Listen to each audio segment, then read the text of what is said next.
Hi students, I am Sahil. Welcome to the class of mole concept at IIT Manthan. आज की class में we will do some important questions. So coming to question number 1, एक equation दी हुई है, इसमें reactants हैं और products हैं और what is asking कितने moles of P4, how many moles of P4 can be produced by the reaction of, reaction में क्या क्या हो रहा है, इसके 0.1 moles हैं, इसके 0.36 मोल्स हैं और इसके 0.9 मोल्स हैं। तो तीनों के मोल्स दे रखे हैं रिएक्टेंट्स में और पूछ रखा है P4 के कितने मोल्स बनेंगे। अब देखो, वैसे तो अगर रिएक्शन कंप्लीट हो रहा हो, रिएक्शन में जो रिएक्टेंट्स हैं वो कंप्लीटली रिएक्ट अगर हो रहे हो, तो सपोज हमें कार्बन दिया हुआ हो तो हम निकाल सकते हैं कि 30 से 3 बन रहे हैं, मतलब 10 से 1 बन रहा है। रेशियो क्या है इसकी, 10:1। इसके 10 होंगे तो इसका 1 मोल बनेगा। और इसमें भी रेशियो देख सकते हैं 6:1 है। 18 में से 18 इसके हों अगर तो 3 बनेंगे और अगर इसके 6 हों तब इसका 1 बनेगा। ऐसे ही इसमें भी रेशियो देख सकते हैं 4 से 3 बन रहे हैं, 1 से 0.75 बनेंगे। लेकिन प्रॉब्लम क्या है, कंप्लीटली रिएक्ट तो हो सकता है ना हो रहे हो, मतलब इसका कुछ फालतू पड़े हुए हो। 4 कितने मोल्स दिए हुए हैं, इसके 0.1 दिए हुए हैं, तो हम बता सकते हैं कि इसके 0.75 होंगे। लेकिन प्रॉब्लम क्या है, ये कंप्लीटली रिएक्ट कर रहा है या नहीं, ये भी इंपॉर्टेंट है जानना, राइट। कि ये कंप्लीटली इसमें कन्वर्ट हो रहा है, हो सकता है ये बच जाए। लिमिटिंग रिएजेंट अगर हम आइडेंटिफाई कर लें इसके अंदर जो पूरा पूरा रिएक्ट हुआ होगा, if we are able to identify the limiting reagent, तो फिर क्या हो सकता है, उसमें रेशियो पक्का आएगी। एक्सेस वाला तो बच भी गया। तो let's find out the limiting reagent.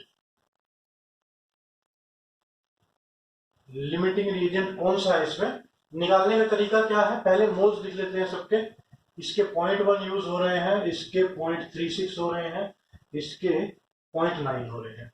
और कोफिशिएंट क्या है, इसका 4 है, इसका 18 है और इसका 30 है। तो रेशियो क्या होगी, मोल्स अपॉन स्टोक्योमेट्रिक कोफिशिएंट।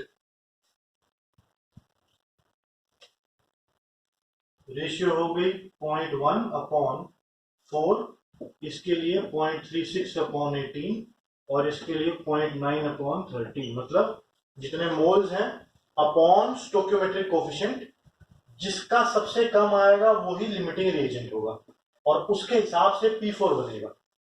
तो देखते हैं कितना होगा इसमें, 10 अपॉन 4 इंटू अपॉन 100 लिख सकते हैं इसको।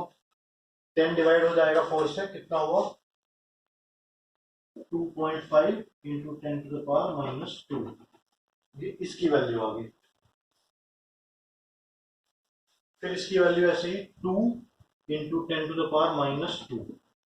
इसको 36 बना लिया हमने। तो 0.36 अपॉन 18 को करने के लिए हमने क्या किया, 100 से डिवाइड कर दिया इसको। तो ये क्या हुआ 2 इंटू जो नीचे 100 था उसको कैसे लिखा, 10⁻⁻²।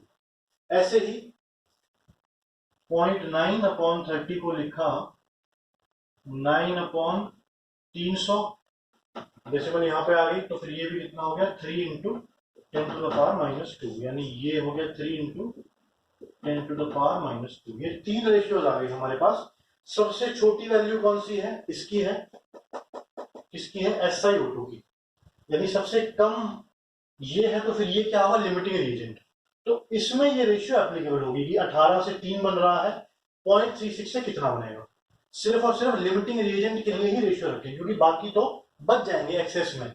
हमें ऐसा लग रहा है 0.9 है, पर पूरा 0.9 रिएक्शन में रिएक्ट नहीं कर रहा, कुछ एक्सेस में है, इसलिए इनके लिए रेशियो नहीं हम ले सकते। जो लिमिटिंग रिएजेंट है, जो सबसे कम है जिसकी वैल्यू, वो क्या है इसमें, SiO2। इसके लिए रेशियो विल होल्ड ट्रू कि 18 में से 3 बन रहे हैं, तो 0.36 में से कितने बनेंगे।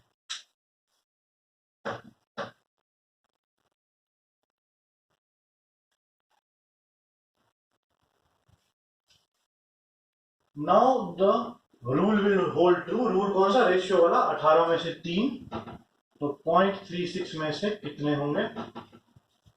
18 में से 3 था तो इसको 1/6 से डिवाइड किया था, इसको इंटू 1/6 करेंगे अगर तो ये आएगा। तो इसको भी 1/6 कर दो, और अगर ऐसे नहीं कर पा रहे तो x लो इसको, 18/0.36 is equal to 3/x, x की वैल्यू आ जाएगी। और जब बहुत ज्यादा प्रैक्टिस हो जाएगी इसकी तो फिर x लेने की जरूरत नहीं पड़ेगी, ऐसे समझ जाओगे। इसको 6 से मल्टीप्लाई कर, डिवाइड कर रहे हैं तब ये आ रहा है, इसको भी 6 से डिवाइड कर दें तो ये आएगा 0.06 मोल्स P4। हमने क्या किया था इसमें, पहले लिमिटिंग रीजन लगाया था। फॉर्मूला क्या होता है, मोल्स अपॉन जो भी केमिकल इक्वेशन है उसकी कोफिशिएंट, जिसका मिनिमम आ जाए वो लिमिटिंग रिएजेंट है। So whichever reactant has the lowest value of moles upon stoichiometric coefficient will be the limiting reagent, and the rule of ratio will hold true only for limiting reagent। ये limiting reagent था, इसके लिए ratio true थी 18:3.36, इनके लिए नहीं थी 30 और 3, और अब कितने दिए थे 0.9, तो कितने यहां लगाओगे तो गलत हो जाएगा क्योंकि ये सारा रिएक्शन में रिएक्ट नहीं कर पा रहा, कुछ एक्सेस बच रहा है। Answer is 0.06।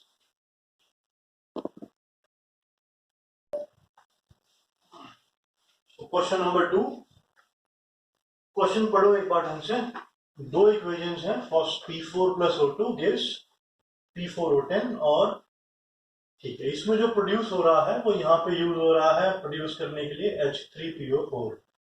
तो दो स्टेटमेंट हैं, पहला ये मानो, फिर ये भी स्टेप 1 है और ये है स्टेप 2। क्या बता रहा है, 60 इसका मास दिया हुआ है 62 gram of phosphorus to react with excess oxygen. अब हमने क्या पढ़ा था, एक्सेस वाले के हिसाब से रिएक्शन नहीं चलता, लिमिटिंग जो कम हो, जो पूरा पूरा यूज हो रहा हो। लिमिटिंग रिएजेंट ही कौन सा होता है, जो पूरा पूरा यूज हो रहा होता है, मतलब कि ये, तो इसके हिसाब से ये बनेगा।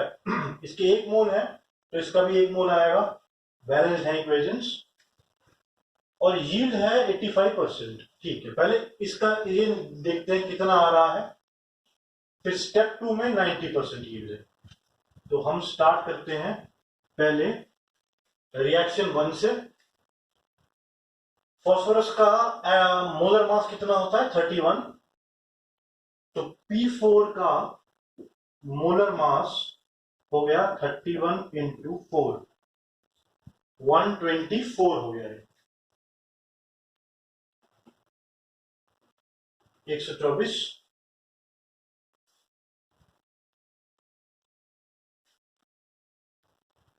फिर उसके बाद अब इनकी रेशियो क्या है 1:1। पहले इसके मोल्स निकाल लेते हैं कितने P4 के। मोलर मास है 124 और हमें गिवन है ये, तो moles is equal to given mass 62 upon molar mass 124 is equal to half आ गया। तो हम समझ गए इसके हाफ मोल थे, इसके भी हाफ बनते अगर रिएक्शन नॉर्मल होता। 100% अगर कन्वर्जन होती कि जितने मोल इसके हैं उतने इसके बन रहे हैं तो सही था। लेकिन ऐसा कब होता है जब सारे के सारे कन्वर्ट ना हो, जब कुछ सपोज कुछ अमाउंट जो है बीकर पे लगा रह जाए, पूरी तरह मिल ना पाए, या कुछ वेस्टेज हो जाए, कुछ उड़ जाए, या प्योर ना रहे उसको प्योर करना पड़े, थोड़ा सा लॉस हो जाए मास का। ऐसे केसेस में 100% कन्वर्जन नहीं हो पाती। तो इस केस में कितनी है 85% कन्वर्जन है। हाफ मोल्स बनते अगर सारा रिएक्शन इसमें कन्वर्ट होता, बट 85% है। तो इफ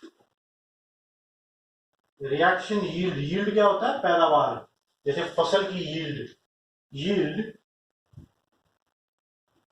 वुड बी 100%, तब तो P4O10 भी हमें मिलता हाफ मोल्स 0.5 मोल्स। क्यों, जितना ये उतना ये, मगर अब इसका 85% मिलेगा, इसका 100% कितना हुआ पूरा पूरा ये 0.5, बट नाउ यील्ड इज 85%, तो ये कितना मिलेगा 0.5 into 85% is equal to 0.425, 85 into 5, हाँ 0.425। तो हमें ये पता लग गया कितना मिला है 0.425 मोल्स। कैसे, ये निकाल लिया पहले हमने, कितना था 0.5 ही ये मिलता, सब कुछ सही होता तो, बट 85% ही मिला, तो ये कितना हो गया 0.425।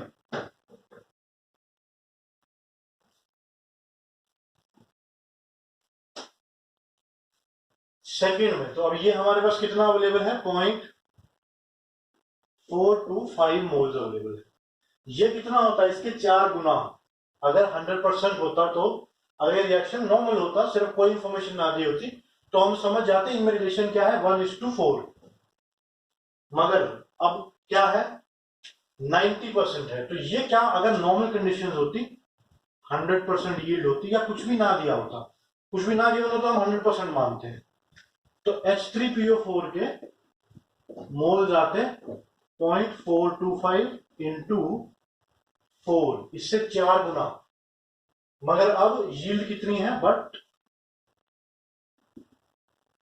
यील्ड इज 90%, तो अब कितना हो गया 0.425 इंटू 4 इंटू 90%,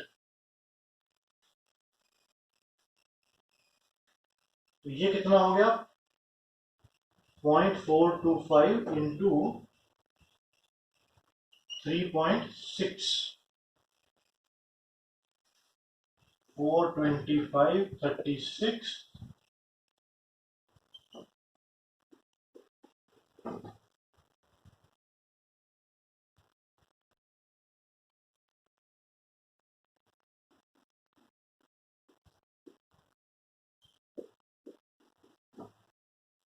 15300। डेसिमल्स कितने हैं, 1 2 3 4, तो ये हो गया 1.53 ग्राम मोल्स। मोल्स में चल रही थी बात, इसके भी मोल्स से, इसके मोल्स से, मगर ये क्या पूछ रहा है, मास। ठीक है, इसके 1 मोल का मास निकाल लेते हैं, कितना आएगा, हाइड्रोजन का 3 प्लस फॉस्फोरस 1 है 31, प्लस ऑक्सीजन कितने हैं 4, तो 64, ये कितना हो गया 98। तो मोल्स ये थे, और इसमें से मास निकालना हो तो 1.53 इंटू 98, ये जो आंसर आएगा मल्टीप्लाई करके, ये होगा मास। इसमें हमें क्या सीखने को मिला कि अगर यील्ड 100 ना हो तो फिर कैसे प्रोसीड करना है, और 2 रिएक्शन में इसका प्रोडक्ट था, जितने मोल इसके बने, इसका हमने यहां पे ले लिया।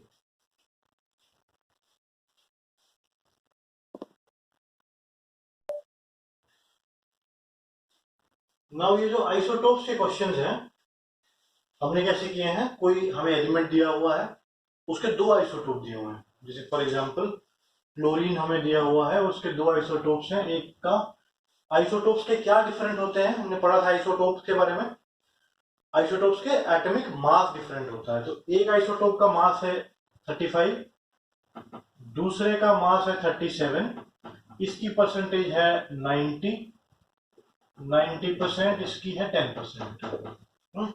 ऐसे क्वेश्चन में दिया हुआ था कि इसका एवरेज मोलर मास निकालना है, तो 35 और 37 के बीच में कहीं पे एग्जिस्ट करेगी वैल्यू उसकी, अगर हमें क्या निकालना है, एवरेज मोलर मास। तो कैसे है वो question, 35 into 90 plus 37 into 10 upon 100, right. मगर इस क्वेश्चन में पढ़ो एक बार ध्यान से, एवरेज वेट दिया हुआ है, 2 आइसोटोप दिए हुए हैं, उन्हीं के बारे में बताया है, 10.01 है, 11.01 है।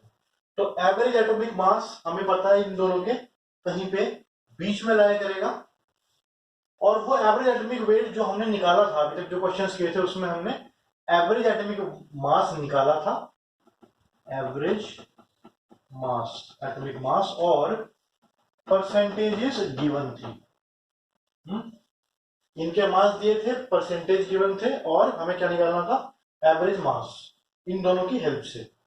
बट इस क्वेश्चन में क्या है, मासेस दिए हुए हैं, एवरेज मास भी दिया हुआ है, परसेंटेजेस निकालने हैं हमें, यानी ये दिया हुआ है, ये दिया हुआ है, ये निकालना है। तो इसमें कैसे प्रोसीड करेंगे, 2 आइसोटोप्स हैं, एक को X% मान लो, इस वाले को X% मान लो, तो दूसरे वाला क्या हो गया 100 - X, है ना, दोनों को मिला के कितना होना चाहिए 100%। तो एक को सपोज x मान लिया, दूसरा कितना हो गया 100 minus x. Now let's proceed, calculate percentage of each isotope in natural boron. अब एवरेज कितना है 10.81, हमें क्या फॉर्मूला पता है, एवरेज इज इक्वल टू पहले वाला आइसोटोप इनटू इसके परसेंटेज x मान लिया हमने, प्लस दूसरे वाला आइसोटोप इनटू इसकी परसेंटेज हमने 100 माइनस एक्स मान लिया। एक को x लिया, एक को 100 माइनस एक्स ले लिया, अपॉन अपॉन नेट परसेंटेज कितनी हुई 100। तो यहां से x आ जाएगा और वही निकालना है हमें कि कितनी परसेंटेज है इसकी।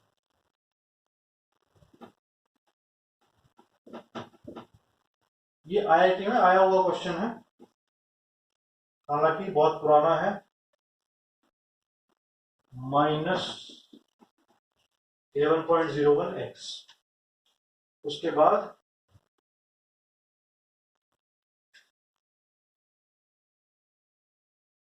One is equal to this minus this, कितना हो गया 1x। तो ये x हो गया, इधर आके x is equal to 1101 minus 1081, कितना हो गया ये, इसमें 19 जोड़ो 1120, x इज इक्वल टू 20%। यानी एक 20% है ये वाला आइसोटोप जो x दिया था, ये है जो 10.01 जिसका मास है वो 20% है, और 11.01 वाला रिमेनिंग 100 में से 20 गए 80%। ये आंसर बताना था इसमें।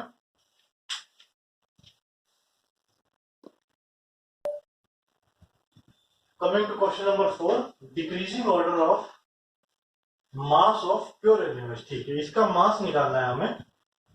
एक बार पॉज करके खुद से ट्राई करो करने की, उसके बाद सॉल्यूशन देखना। तो 3 सैंपल दिए हुए हैं हमें, और तीनों में हमें क्या निकालना है, इसका प्योर NaOH का मास निकालना है। कौन कौन सी है, एक ये सॉल्यूशन है 40% वेट बाय वेट। ऐसी सॉल्यूशन का हमने 50 ग्राम लिया, मतलब बहुत सारी सॉल्यूशन है, उस पर क्या लिखा हुआ है 40%। 100 ग्राम सॉल्यूशन में 40 ग्राम सॉल्यूट है, और ऐसी सॉल्यूशन के हमने 50 ग्राम ले लिए। तो सॉल्यूशन, पूरी सॉल्यूशन के 50 ग्राम हमने ले लिए। सॉल्यूशन कैसी है कि उसके हर 100 ग्राम में सॉल्यूट के 40 ग्राम होंगे। फिर दूसरी सॉल्यूशन कैसी है, उसके हर 100 ml में 50 ग्राम सॉल्वेंट की सॉल्यूशन सॉल्यूट के होंगे। अगर हम ऐसे लिखते हैं, सपोज ये लिखा हो x% W/W, तो इसका मतलब हम क्या निकालते हैं, x ग्राम इन 100 ग्राम सॉल्यूशन। ये क्या है, x ग्राम सॉल्यूट का, x ग्राम सॉल्यूट है 100 ग्राम सॉल्यूशन में। और अगर कहीं लिखा हो इस फॉर्म में वेट बाय वॉल्यूम, तब क्या समझते हैं हम, x ग्राम इन 100 ml, क्योंकि यहां पे वॉल्यूम है तो यहां ml आ गया। तो ये 2-3 फॉर्म में दे रखे हैं। लेट्स फाइंड आउट इसमें NaOH का कितना मास है। आओ पहले फर्स्ट केस पे आओ। पहले 40 ग्राम सॉल्यूट है, ये NaOH सॉल्यूट ही है सब में। जितने क्वेश्चंस किए हमने NaOH को क्या माना था, सब में सॉल्यूट माना था, और सॉल्वेंट क्या माना था, वाटर। 40 ग्राम NaOH, इसमें ये मैं ये रीड कर रहा हूं पहले, 40 ग्राम है NaOH किसमें, इन 100 ग्राम सॉल्यूशन। तो अगर 50 ग्राम सॉल्यूशन लिया ना, ये इस मतलब ये अच्छी वाली सॉल्यूशन है, इसके 50 ग्राम पूरी सॉल्यूशन के हमने उठा लिए। तो 50 उठाए तो ये कितना होगा, ये तो फिर ऐसे करो 40/x इज इक्वल टू 100/50। या फिर तुम अगर सॉल्यूशन को आधा कर रहे हो, 100 में कितना था 40, तो सॉल्यूशन को आधा कर रहे हो तो ये भी आधा हो गया, कितना आ गया 20 ग्राम। क्योंकि ये सॉल्यूशन में हर 100 ग्राम में 40 ग्राम NaOH है। अब तुम्हें लिया ही उसका आधा है, तो ये 40 का भी आधा मिलेगा, 20 ग्राम हो गया। फिर सेकेंड पार्ट,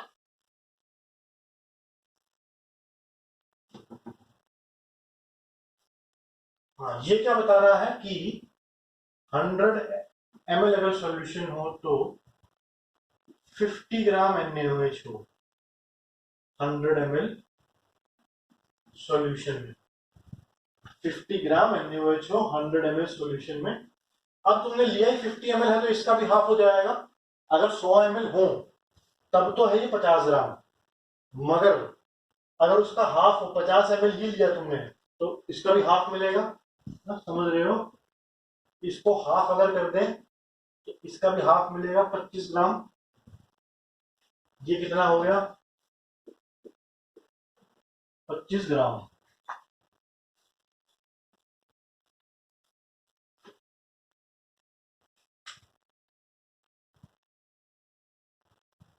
उसके बाद coming to question number third part, एक ऐसी सॉल्यूशन उठाई है हमने जिस पर लिखा, अच्छा इसमें डेंसिटी की जरूरत नहीं पड़ी, ऐसे ही दिया होगा जस्ट टू कंफ्यूज, है ना। ज्यादा अगर दिमाग लगाओगे हाँ, इसका यूज भी करोगे फिर गलत हो जाएगा, तो इसका यूज ही नहीं है। ऐसा भी केस आ जाता है जब फालतू की इंफॉर्मेशन दी हो, जिसकी प्रैक्टिस कम है वो सोचेगा इसका भी कहीं ना कहीं यूज करके कोई लॉजिक लगाऊंगा और क्वेश्चन गलत हो जाएगा, तो ये बिना बात पे दिया होगा इसमें। थर्ड में हो सकता है कोई यूज हो इसका। अब एक ऐसी सॉल्यूशन दी हुई है जिसमें लिखा है 50 m, तो बहुत ज्यादा हो जाएगी, तो मुझे स्टेटमेंट चेक करने दो। 15 m, हाँ, तो एक ऐसी सॉल्यूशन दी हुई है जिसपे क्या लिखा है 15 m NaOH है। इसका मतलब क्या हुआ? मोलैरिटी है 15 m। तो मोलैरिटी की डेफिनेशन फिर याद करो या फॉर्मूला भी लिख लो। मोलैरिटी का मतलब है मोल्स ऑफ सोल्यूट, यहां सोल्यूट क्या है? NaOH इन 1 लीटर सॉल्यूशन। फॉर्मूला भी लिखोगे तो भी दिमाग में कोरिलेट कर पाओगे। जब फॉर्मूला फॉर्मूला लिखोगे या फिर ये डेफिनेशन लिख दो तो भी समझ आ जाएगी। बहुत प्रैक्टिस, अगर हम अभी प्रैक्टिस कर चुके हो अच्छी खासी तो फिर इससे भी हो जाए, इससे भी दिमाग में कोरिलेट कर पाओगे। क्या? NaOH के कितने मोल्स होंगे 1 लीटर में? वो मोलैरिटी है 15, तो यानी 15 moles of NaOH in 1 litre solution. बहुत बढ़िया। ऐसी सॉल्यूशन की जिसकी 15 मोलैरिटी है, जिसमें ऐसी सॉल्यूशन जिसके हर 1 लीटर में NaOH के 15 मोल्स हैं। देखो डेफिनेशन से क्या फायदा हुआ? ऐसी सॉल्यूशन जिसके हर 1 लीटर में NaOH के 15 मोल्स हैं, तो ठीक है, उसके 50 ग्राम ले लिया हमने। अब डेंसिटी का यूज आएगा, तो हम समझ गए 15 मोल्स है NaOH के, सॉल्यूशन कितनी हो? 1 लीटर। बात बढ़िया है। चलो इसको ml में ले लो या तो, क्योंकि डेंसिटी इसमें दी हुई है। ml में कितना हो जाएगा? 1000 ml। अब ये सॉल्यूशन के अगर कुछ ml उठाए, 100, 50, 10, 20 कितने भी, फिर तो रिलेशन अच्छा है। अच्छा अभी 1000 में इतने हैं, 10 में कितने होंगे तो आराम से निकाल लेंगे। पर प्रॉब्लम क्या है, यहाँ 50 ग्राम दिया है। अब 50 ग्राम और इसका रिलेशन तो है नहीं, तो फिर दिमाग में क्या आएगी? डेंसिटी। डेंसिटी का काम क्या है? मास को वॉल्यूम में और वॉल्यूम को मास में कन्वर्ट करती है डेंसिटी, है ना। तो बहुत क्वेश्चन हो गए, डेंसिटी दिमाग में एकदम बैठ गया होगा। तो 50 ग्राम को हमने वॉल्यूम में कन्वर्ट कर देते हैं। Density is equal to mass upon volume. Density कितनी है? 1 इक्वल टू मास कितना है? 50, वॉल्यूम भी आ जाएगी 50। तो 50 ml में कितने मोल्स होंगे ये निकालो। इसको x ले लो,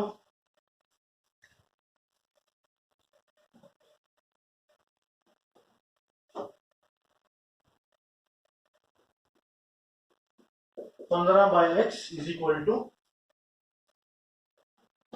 1000 upon 50। x is equal to 15 into 15 upon 20। ये आ गए मोल्स। और मोल्स को मास में कैसे कन्वर्ट होता है? 1 मोल में NaOH के कहा गया 40 ग्राम है, तो इतने सारे मोल में कितना हुआ? 40 से मल्टीप्लाई कर दो, ये आ गया 30 ग्राम। अरे ये रब हो गया, कोई बात नहीं, दोबारा से देख लो। ये कितना आया था अभी 30 ग्राम। ये कितना था 100 में 40, 50 में आधा 20 ग्राम। ये कितना था 100 में 50, आधा था आधा, हाँ तो 25 ग्राम। डिक्रीजिंग ऑर्डर का मतलब क्या होता है घटता रहे, पहले सबसे बड़ा 30, फिर उससे कम, फिर उससे कम। तो ऑप्शन क्या लिखेंगे हम 3 greater than 2 greater than 1।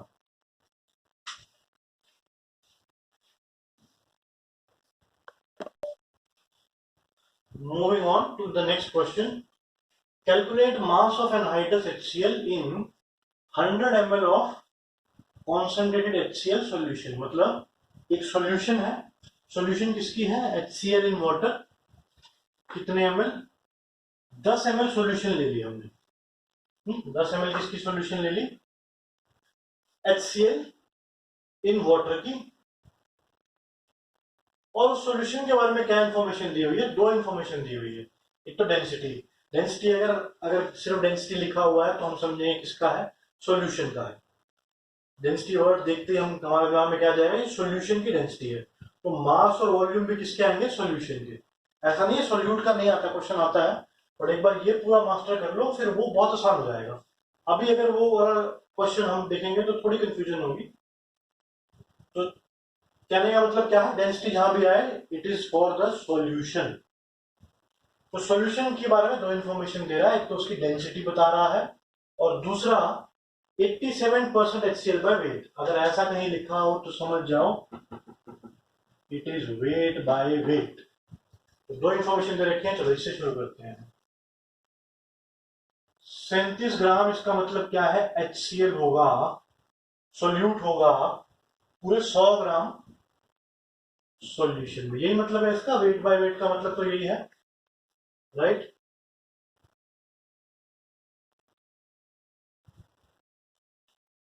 Second dense, अब इसमें इस सॉल्यूशन का हम 10 ml निकाल रहे हैं। अब प्रॉब्लम क्या है, यहाँ पे 10 ग्राम होता तो हम फटाफट बता देते, अच्छा ये इतने ग्राम में इतने हैं, तो 10 ग्राम में मतलब इसका 1/10 में कितना होगा।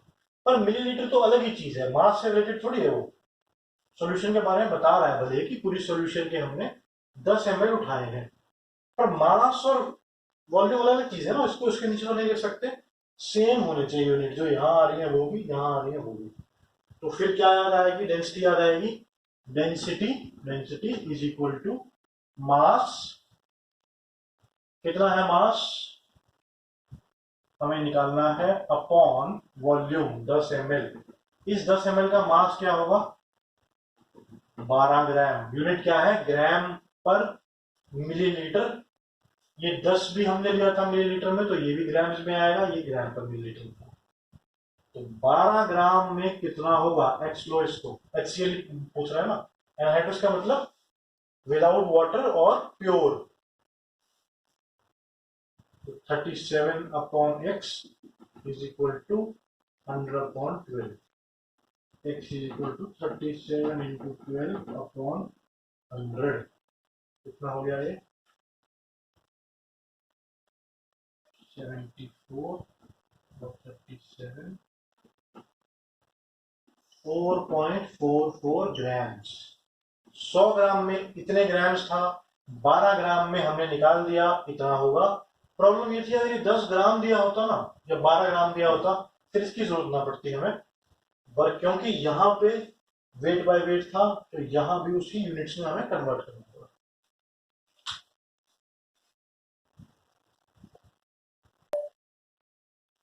So moving on to the next question, question number 6। Molality निकालनी है। मोलैलिटी क्या होता है, पहले तो फॉर्मूला याद करेंगे, moles of solute in 1 kg solvent. Solution नहीं, नीचे क्या आएगा सॉल्वेंट, सॉल्यूशन नहीं, ठीक है। 1 लीटर सॉल्यूशन के अंदर हमने 1 लीटर सॉल्यूशन लिया, उस सॉल्यूशन के बारे में दो चीजें बता रहा है। एक तो 80%, इसको कैसे लिखेंगे मास 80%, 80 ग्राम H2SO4 है, इसमें 100 मिलीलीटर सॉल्यूशन में, ठीक है। तो ये इंफॉर्मेशन दे रहा है। दूसरा डेंसिटी बता रहा है, डेंसिटी बता रहा है तो सॉल्यूशन का या तो मास को वॉल्यूम में करना होगा या वॉल्यूम को मास में करना होगा। मोलैलिटी जो निकालना है उसका फॉर्मूला देख लो एक बार, moles of solute upon mass of solvent. ठीक है, ये चीज ये दिया हुआ है, इसके बारे में मोल्स निकाल सकते हैं यहां से, मास दिया तो मोल्स तो निकल ही जाएगा, गिवन मास अपॉन मोलर मास, और सॉल्यूशन दी हुई है, लेकिन सॉल्यूशन की वॉल्यूम दी हुई है, यहाँ पे मास है, भले सॉल्वेंट का है, चलो मास एक बार सॉल्यूशन का है तो सॉल्वेंट का भी आ जाएगा, क्यों, मास ऑफ सॉल्वेंट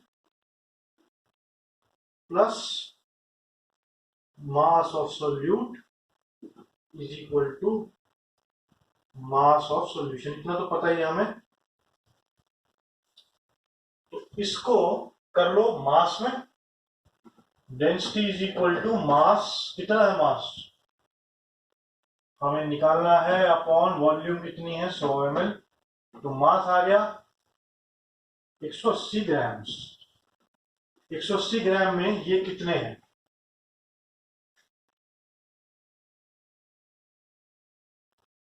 80 ग्राम है। हमने क्या किया, इसको वॉल्यूम को ग्राम्स में कर दिया, मतलब है तो 100 ml ही, और उसका वजन कितना है 180 ग्राम है, हमने लिया 100 ml ही है, वो 100 ml ही सॉल्यूशन है, मगर उसका मास भी तो हो कुछ, उस 100 ml सॉल्यूशन का मास है 180 ग्राम, कैसे आया, डेंसिटी से। तो हम बोल सकते हैं, मोल्स में कर लें इसको, फॉर्मूले में मोल्स में है, ये मोलैलिटी का फॉर्मूला है, इसको मोल्स में कर लें, इसका मोलर मास आएगा 98, तो 80 अपॉन 98 मोल्स इन 180 ग्राम सॉल्यूशन। फॉर्मूले में एक और चीज है, डिनोमिनेटर में मास ऑफ सॉल्वेंट है, ठीक है, सॉल्वेंट का मास है अगर, तो फिर यहां भी सॉल्वेंट का मास आना चाहिए, तो ये सॉल्यूशन का है तो इसमें सॉल्यूट का माइनस कर दो, 80 upon 98 moles in this minus this, यानी एक हमें सॉल्यूशन दी हुई है, पूरी का मास इतना है, उसमें सॉल्यूट का मास इतना है, तो सॉल्वेंट का क्या होगा, this minus this in 100 gram solvent. पूरी का मास था 180, सॉल्यूट का इतना था, तो बचा क्या सॉल्वेंट, रिमेनिंग सॉल्वेंट ही होगा 100 ग्राम। अब बात बन गई, फॉर्मूला लगा दो मोलैलिटी का, moles of solute upon mass of solvent in KG, KG में कितना आ गया 0.1, तो द आंसर इज 800 अपॉन 98, करीब करीब 8 से थोड़ा सा कम हो गए, 7.9 या 7.8 के आसपास।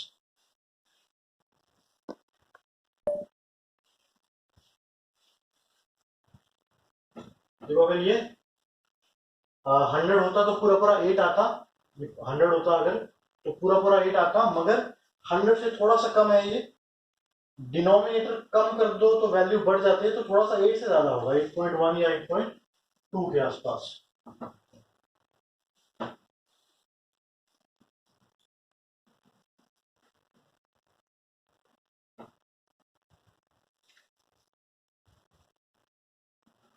Molarity and molality of a solution is 9 and 10 respectively का मतलब क्या होता है, रिस्पेक्टिवली मतलब जो यहाँ चीज पहले थी वो इधर पहले है, मोलैरिटी का 9, molarity 10, molar mass is equal to 50, किसका, सॉल्यूट का। Find density of solution. तो मोलैरिटी दी है और डेंसिटी निकालना है। फॉर्मूला याद करो, molality small m is equal to 1000 m upon 1000 d, ये डेंसिटी किसमें, ग्राम पर मिलीलीटर में, minus molar mass into molarity, ये फॉर्मूला किया था हमने, इसको डिराइव भी किया था, तो अगर ये याद होगा तो फटाफट हो जाएगा कॉन्सेप्ट से। इस क्वेश्चन में थोड़ा टाइम लगेगा। मोलैलिटी कितनी है 10 is equal to 1000 into molality 9 है, ये स्मॉल एम मोलैलिटी ये, और capital M molality upon 1000। D कितना है हमें निकालना है, माइनस मोलर मास 50 गिवन है, और कैपिटल एम कितनी है 9। 0 से 0 कैंसिल, ये एज इट इज वहां लेके जाओ, cross multiply 1000 d minus 450 is equal to 900। इसलिए वहां पे 1 आएगा अगर कुछ भी नहीं है तो। Anything about anything divided by 1 is the same, तो कुछ नहीं लिखा तो 1 मानेंगे उसको। 1000 डी इज इक्वल टू, ये वहां जाके क्या होगा, ऐड 1350, तो density is equal to 1.35 units, क्या ग्राम पर मिलीलीटर। मोलैलिटी इस फॉर्मूले में जो यूनिट्स है वही होंगे, इसके क्या होते हैं मोल पर लीटर, इसके मोल पर केजी, इसके यूनिट्स इस फॉर्मूला में ग्राम पर मिलीलीटर लेने हैं।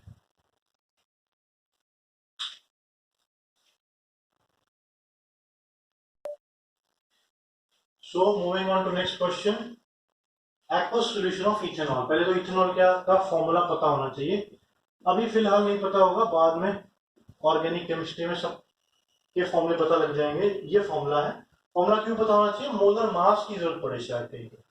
तो देख लेते हैं, इसकी सॉल्यूशन है, सॉल्यूट दे दिया हमें, डेंसिटी दे दी, मोलैलिटी दे दी, मोलैलिटी निकालनी है, तो फिर again the same formula, small m is equal to 1000 m upon 1000 d, इसमें निकालना क्या है स्मॉल एम, चलो ठीक है, माइनस, हाँ मोलर मास की जरूरत पड़ गई, इनटू कैपिटल एम। इसके मोलर मास कितना आएगा 40, देखते हैं 24 plus 6 plus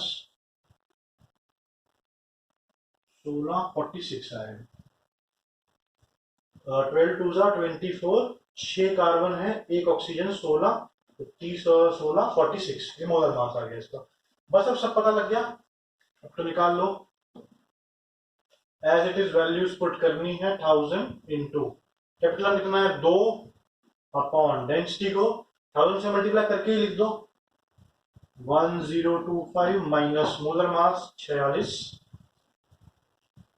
46 molar mass into molarity कितना जाएगा 52, 92 दूना हो जाएगा मोलर मास का, 46 इंटू 2 92, तो ये आ गया 2000 अपॉन 92 में से 25 गए, कितने हो गए 77, तो ये आ गया 977, सॉरी 933, इसमें 100 ऐड करो, 1033 और 8 कम कर दो 25, हाँ, तो ये 1 पॉइंट समथिंग हो, 1.2 से थोड़ा सा कम, this will be the answer. अब इस क्वेश्चन में जैसे कि अगर ऑप्शंस पास पास दी हो, जैसे कि इसमें ऑप्शन दी हुई है 1.79, 2.1, 43 और 1.951, तो देखो 2 से थोड़ा सा कम आएगा, ए बी सी ऑप्शन है, सी नो, और डी है 3.23। अगर तो देखो ये ऑप्शन सपोज ये ऑप्शन दी हुई है, तो भी सॉल्व करने की जरूरत नहीं है, यहाँ पे अगर 1000 होता तो 2 आता, 1000 से थोड़ा सा कम है तो 2 से थोड़ा सा ज्यादा आंसर है, क्या हो गया आंसर, हाँ ये ऑप्शन है ओरिजिनली, आंसर क्या हो गया बी डायरेक्ट, सॉल्व करने की जरूरत नहीं। हाँ अगर ऑप्शन बहुत क्लोज हो, इसके साथ एक और ऑप्शन दी हुई हो 2.234, अब कंफ्यूजन है, हमें ये तो पता है 2 से थोड़ा सा ज्यादा होगा आंसर, लेकिन फिर सॉल्व करना पड़ेगा, बट काफी केसेस में क्या होगा ऑप्शन देख के आंसर एडजस्ट करके वो मार्क कर पाओगे, एग्जैक्टली नहीं करना पड़ेगा।